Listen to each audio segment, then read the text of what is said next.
Alright, so what I'm working on here today is a thruster Fixie bicycle here, and the the gear in the back is having lots of problems. So I've taken it all apart and I cleaned it up a little bit. It still needs a little more cleaning. I'm gonna have to disassemble it again and clean it some more, but this is what that little gear looks like. And I use this type of grease gun. Okay, now I got this grease gun for my Mercedes. The door hinges have that little pin, ball pin thing that you grease, and so that's what I got this for. But it works really good for just injecting a very fine line of grease around there.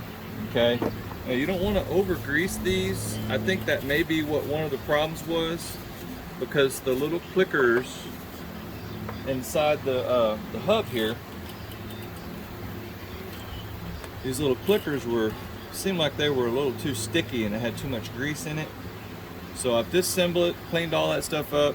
I put some of this finish line dry lubricant on there, and I'm going to try to put this thing together. Now what I will say about doing this is that when you first take this apart, the way it comes from the factory, it comes with just zero grease in it. All right, I don't know what they put in there, but when I took it apart, it had zero grease. So what you want to do is you want to get a bucket. Okay, you put a bucket under it like this when you take it apart. There's no way that you can do this without all those ball bearings, all those tiny little bearings falling out. So let me move things around here and get this in a better spot so you can at least watch me put part of it back together. It's really not that big of a deal, and it's really not that complicated. But the main problem is with these little BBs. Now this is on the chain and all that. On this one, on this Fixie type situation, it only goes one way, and so when you try to put this on there, these two little doodads, these little cogs, whatever you want to call them, they stick out. And the problem you're going to have is that when you try to put this in there, it's going to knock one of those little BBs out, one of the little bearings out, and get under there and cause it to drag. And that might have been one of the problems there too. I don't know. When I got it, it was it was dragging and making all kinds of noise and stuff. So, but inside here, you'll see that there's a small ledge in there, little ledges. Okay, and so the way you put it together is you want that ledge to be facing the cogs, because that's how it latches. It's one way, the other way, so it's freewheel. So I'm going to stick this thing in there. I'm going to try to depress one side and stick the other side in. Maybe that'll work, I don't know. This stuff is probably a trade secret, how to put it together. Oh, this thing here is too loose. That little cleaner tip thing there that I got is it's too flimsy. So I'm just going to place this little guy on there and you press it like that. Get some space on the other side. Let me see if it'll reach under. Yeah, it'll reach under. I'll reach under there. Slide that little guy on. All right, so we're there. It's together. The cogs are popping in the way they're supposed to pop.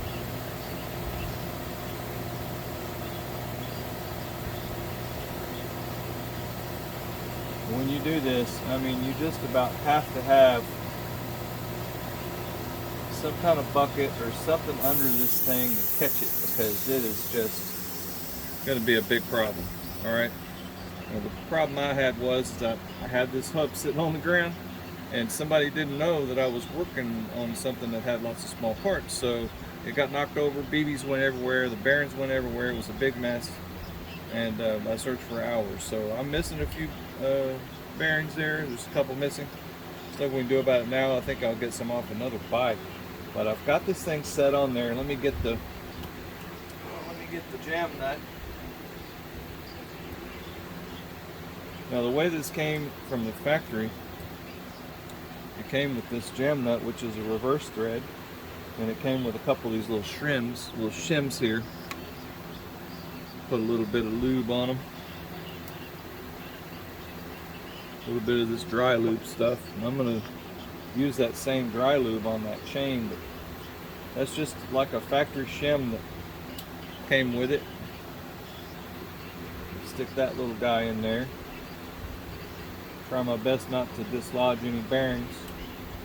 And this thing here is reverse threads, so we're going to put it on by turning it the opposite direction. And there we go, success.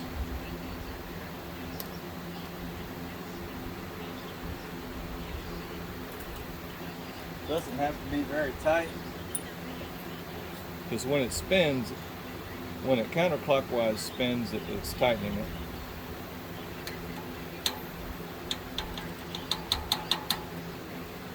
But you can tell by the resistance how tight it is. Now before you take it apart, if you want to be the clever guy, which I did not, you can put a little line here or a dot wherever this is lined up at, and you can put it back to the factory tension, because what you're doing is you're putting a preload on those bearings, okay? And if you don't put enough preload on there, if you don't put it tight enough, then this is going to move around too much. Okay, and that has a lot to do with those cogs and the way that they fit in there. You should be able to just tighten it up all the way, but it seemed like when I had put it together before, it wasn't cooperating very well. It feels pretty good.